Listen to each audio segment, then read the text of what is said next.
Dá uma olhada lá.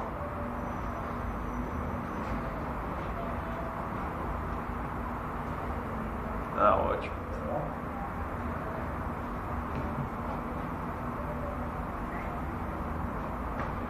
Ixi, áudio e vídeo. Oxe, com certeza. Então, vamos ficar tímido. Bom, lembra do que eu falei? Entendeu? Não. Que você estava naquela luta falível ali. Então, beleza, olha só. Voltando, né? Então, a gente tem um array lá, um vetor, né? Um array dentro de uma variável. A gente viu que para acessar cada um desses campos, a gente precisa informar a variável e falar qual é a posição que a gente quer acessar. É isso?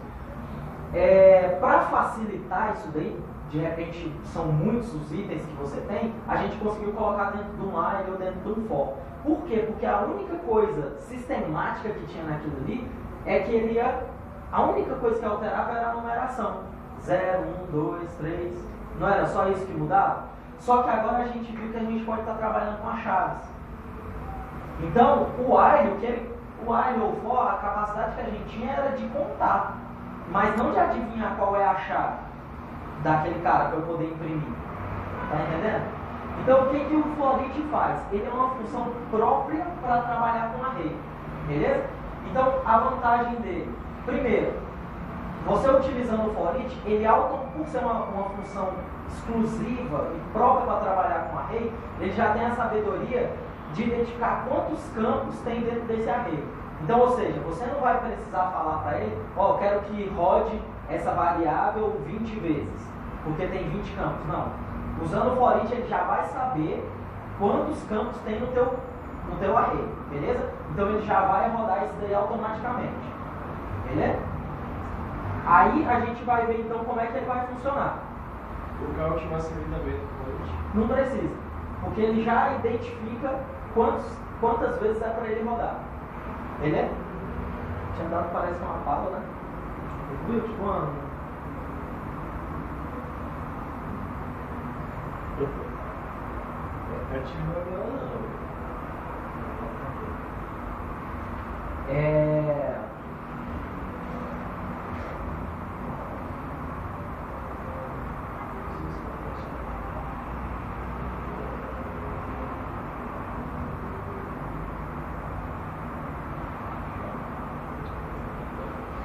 Então, Gustavo, olha só como é que o for each funciona, velho.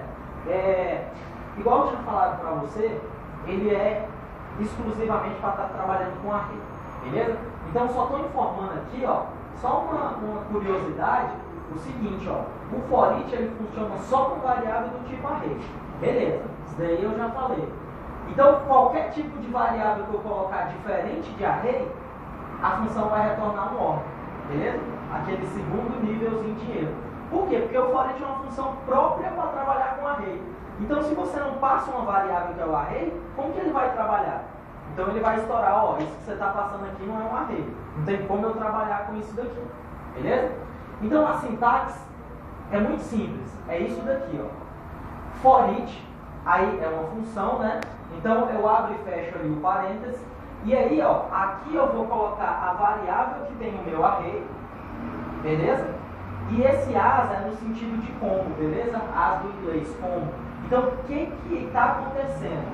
Eu vou pegar esse array, essa variável que tem o array, e para cada entrada, para cada girada, cada loop que ele der, ele vai tratar aquela posição com esse nome aqui, com o nome da variável que eu colocar aqui.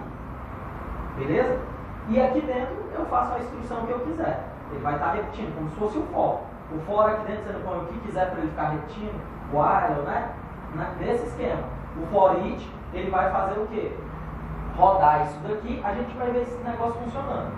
Mas a intenção aqui é o seguinte, eu informo qual é o meu array, beleza? E antes eu não tinha que falar aqui, abro, vamos supor 0, igual a, ou igual não, para imprimir, por exemplo, eu tinha que falar o nome do array e a posição. Aqui não. Esse nome do array com a posição, você já vai falar aqui o nome da variável que você quer que esteja aquela posição. Deu para entender mais ou menos? caso, o array, ele vai ter o nome da variável do array. Isso, aqui é a variável, vamos supor, variável A. Isso. No caso, todo nome que ele for lendo, ele vai salvando em valor. Para cada vez que ele rodar, aquele campo, aquela posição, ele vai estar chamando de variável valor. Aqui pode ser o nome que você quiser. Então, por exemplo, se eu quero imprimir, só eu colocar aqui, ó, eco valor. Ele vai imprimir o quê? O que tem lá naquele campo. Se rodar de novo, alterou aqui. Rodou de novo, alterou aqui. Então, para cada vez que ele entra, ele vai alterando esse valor aqui, para o valor da vez. Então, só que no caso, o que vai ficar em valor vai ser a posição. Vai ser o que tem dentro da posição. Se no caso for Maria, vai ficar Maria, aí vai imprimir, vamos lá, eco valor. Isso, exato, vai imprimir Maria. Vamos supor que a chave se chama Maria, né? Não. Aí dentro tem, vamos supor, oi. Oi. Aí o que vai fazer? Quando ele rodar, se eu der um eco em valor, quando ele passar pela posição Maria, vai imprimir o oi que está dentro dela. Sacou? Beleza. Nesse esquema. Beleza, aí isso daqui, ó, eu estou capturando só o quê? O valor que tem dentro. Só o valor, no caso, oi. Maria, dessa forma eu nem sei que existe. O nome da chave, o nome do campo. Beleza? Porém, tem a outra forma aqui, ó. Que o que acontece? Se eu quiser também armazenar o valor, o nome da minha chave, o nome da posição, o identificador dela, só eu usar essa variação de sintaxe aqui. Ao invés de só informar a variável do array as valor, o que eu faço? Eu uso essa sintaxe, as. O nome da variável que eu quero que armazene a chave, igual ou maior que o nome da variável que eu quero que armazene o valor. Então, por exemplo, naquele exemplo que a gente deu, se a gente coloca para rodar aqui e pede para imprimir chave, ele vai fazer o quê? Identificar o nome do campo, que é Maria. Se eu peço para imprimir valor, ele vai imprimir o quê? O valor que tem dentro dela, que no caso é oi. Sacou? Então, essa função aqui, para trabalhar com array, é a melhor coisa que existe. No caso, vai ser o nome do array, e depois, se for mostrar o eco, vai mostrar tanto a posição quanto o valor.